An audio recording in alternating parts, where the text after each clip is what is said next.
Hello student, welcome to the VVPS e-learning classes. Children, in the Google Meet, I have explained you the history third chapter, that is the countryside under the country rules. Here I am explaining you the summary of the chapter. So let us see. The first, our topic is the company become Diwan.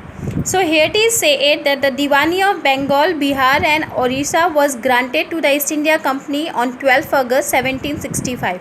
In 1765, the Britisher has got the Diwani of Bengal, Bihar and Orissa. And according to this Diwani, they can collect the taxes from these three places. So here it is said that and this power was given by the Mughal Emperor Shah Alam II. So here it is said that though the Diwani it secured the right to collect the revenue of Bengal, Bihar and Orissa, thus its control over Bengal was legalized and the revenue of the most prosperous of Indian provinces places at its command. Now this total command was under the hand of the Britishers. Now our second topic is sources of revenue for the companies. The company wanted to increase its revenue without setting up any fixed system of assignment and collection. मतलब companies के कोई भी fix system नहीं था उनका, मतलब उन्होंने एक कहीं से भी उनको टैक्स लेना है, कितना भी टैक्स लेना है, उसके लिए कोई भी वो कलेक्शन को फिक्स करके नहीं रखे थे. They tried to exploit the Indian traders by buying cotton and silk clothes as cheaply as possible. And what did they do? They always tried to exploit the Indian traders by buying their goods. So here it is said that soon there was no need for the company to buy Indian goods by importing gold and silver from the Britons. The revenue of Bengal made them rich enough to do so, and by collecting the revenue from the Bengal, Bihar and Orissa, after some time the company did not want to import gold and silver from the Britain. They were rich enough to do so in the Bengal only. Now our next point is the permanent settlement. The permanent settlement was introduced in Bengal and Bihar by Lord Cornwallis in 1793. So this permanent settlement was introduced in 1793 by Lord Cornwallis. Its two main features were, the first one is landlord of Jamidars were recognized as a owner of the land, and second, they were given the hereditary right of successions of the land under them.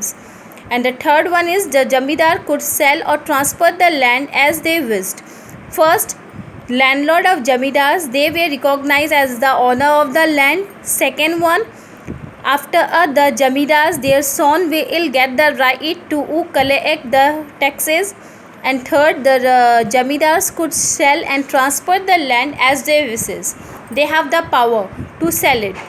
The fourth one, the fixed amount is 10/11 portion of the revenue for the government, and 1/10 was for the Jamidar. So here it is said that 10/11 portion is for the government and 1/10 was for the Jamidars. So here it is said that this settlement is basically an agreement between the company and the Jamidar to fix the land revenue. और ये जो था, ये एक agreement था जो company और जमींदार के बीच में हुआ था, जिसमें से 10/11 पोर्शन जो है वो ब्रिटिशर लेंगे और बाकी 1/10 पोजीशन जो ये थी इसके रेवेन्यू कलेक्ट थे, जो टैक्सेस कलेक्ट होते थे, वो जमींदार लेंगे. Now our next one is Mahalwari systems. In 1822, the Mahalwari settlement was introduced in the Ganga Valley, the northwestern provinces of the Bengal presidencies, part of central India and Punjab. These were the places where the Mahalwari settlement has been started. The Mahalwari settlement was devised by the Holt Mackenzies. The revenue settlement was to made village by village or states by states with landlord or head of the families who collect claim to the landlord of the village or the states. In the Mahalwari settlement, the revenue was collected by the headman or the head of the families. In mahalwaris areas the land revenue was periodically revise, और यहाँ पे क्या था कि एक fix कर दिया गया था कि वो पीरियडिकली उसको टैक्सेस लिया करेंगे. Next one is the ryotwari system. This system was devised by a Captain Alexander Reed and Thomas Munro at the end of the 18th century and introduced by the latter when he was governor of Madras. The principle was the direct collection of the land revenue from each individual cultivators by government agent. बाकी दो system में क्या था कि उन्होंने middle person से ही वो tax लेते थे. यहाँ पे क्या था, वो डायरेक्ट उन्होंने अपना लिंक कल्टीवेटर से करके रखा था, तो वो जो भी कलेक्शन होता था वो डायरेक्टली ही उनसे ही कलेक्ट करते थे. So here it is said that it was revised periodically after 20 to 30 years when the revenue demand was usually raised, and this tax has been collected for 20 to 30 years, and after that they had demanded it their changes. Now the effect of these systems. What were the effect of these three systems? Land revenue system led to the impoverishment of the rural populations, means their condition was very bad.